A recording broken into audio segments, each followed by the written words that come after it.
Buenos días a todos los compañeritos nuevamente. Hoy quiero manifestarles referente a lo que sucedió con nosotros en nuestra niñez. Todo lo que sucedió en nuestra niñez hoy es el resultado. La realidad es que nosotros no teníamos ni a quién preguntarle. En mi caso personal, muchas veces quería preguntarle algo a mi papá y era como un sacrilegio hacerle una pregunta, fundamentalmente cuando se habla del campo sexual.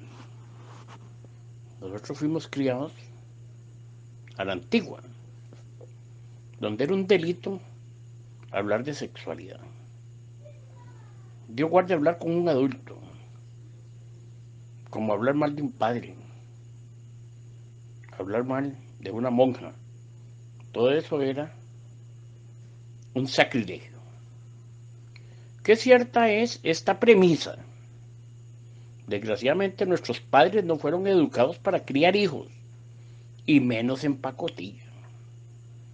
Fuimos criados a la usanza antigua, en donde la iglesia se volvía cómplice de la procreación sin límite, como si luego se encargaran de la manutención de los vástagos, porque decían los sacerdotes que esa era la voluntad de Dios. Era prohibida la planificación, inclusive el uso del condón, con castigo de ser proscrito al infierno. Todas esas cosas las decían en el ayer, cuando uno estaba de niño. Bueno, en el año 1960, 65, todas esas cosas se ventilaban a nivel social. Los padres por naturaleza son amorosos, pero otra cosa es formar un hijo. Ello conlleva conocimiento, tiempo, amor y dedicación. La vivencia y conocimiento de la época no alcanzaba para ello, así que tampoco podemos buscar culpabilidad en los progenitores que hacían lo posible por salir adelante con la prole. La realidad es que en mi caso personal, nosotros fuimos 9 hermanos, 5 hombres y 4 mujeres. Y solo papá trabajaba, obviamente. Entonces eran cosas que hoy uno analiza y no sé, y prácticamente no nos da la mente para preguntarnos, pero ¿cómo hizo papá?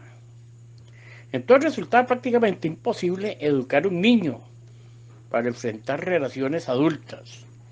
La escuela fue la calle. Los maestros no se preocupaban por la formación espiritual. Es más, no sabían de que se trataba la dimensión espiritual. Estoy hablando de la religiosa.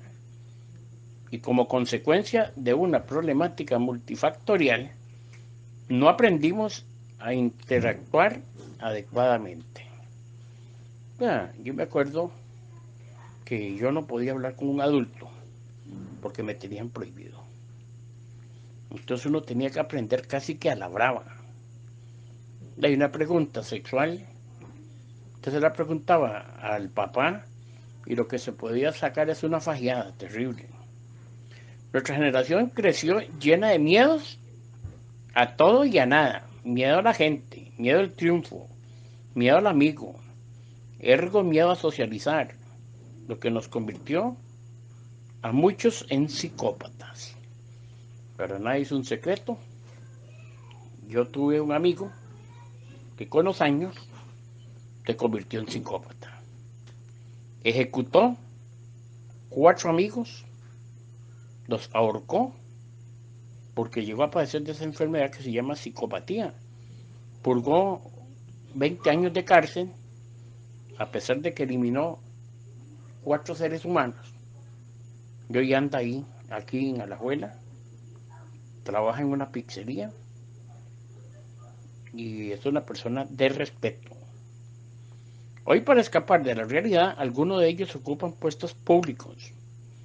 Este trabajo tiene unas características nefastas, ya que hace caer al hombre en una zona de confort. Es que qué bonito cuando ya uno está hablando con fundamento, está hablando con propiedad, No es que a usted se le ocurrió decir lo que está diciendo, no señor. Otros de nosotros apaleamos a reconocer nuestra vida ingobernable para comenzar el proceso de cambio. Tuvimos que enterrar el hombre viejo en actitudes y aptitudes, romper radicalmente con tradiciones y paradigmas que habíamos aprendido en sociedad para adquirir una nueva forma de vida. Algunos especialistas inclinan en que pueden encontrarse factores emocionales negativos en las raíces de casi cualquier problema alcohólico. Sugieren que el individuo al principio bebe en exceso para romper alguna infidelidad o alguna infelicidad o inseguridad que tiene profundamente arraigado. Es que nosotros somos personas muy inseguras.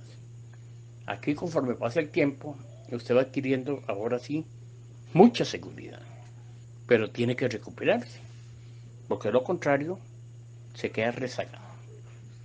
El Colegio Médico de Cirujanos de Costa Rica sobre este problema en una conferencia manifestó: el alcohol etílico es una droga psicotrópica y psicoactiva. Altera las sensaciones, el estado de ánimo, la conciencia y las funciones psicológicas y conductuales, presentando alteración en los neurotransmisores del equilibrio eléctrico y químico del cerebro. En una suma un agente adictivo, neurotóxico, sedante, hipnótico y depresor del sistema nervioso central. Y agregó: el alcoholismo es un problema número 1 de salud y drogadicción en Costa Rica. Oiga, problema número 1 de drogadicción en Costa Rica. O sea, el alcohol muchas veces a nivel social no quiere verse como tal. Pero el alcohol es una droga, es un psicotrópico, es un neurotóxico, altera el estado de ánimo y produce adicción.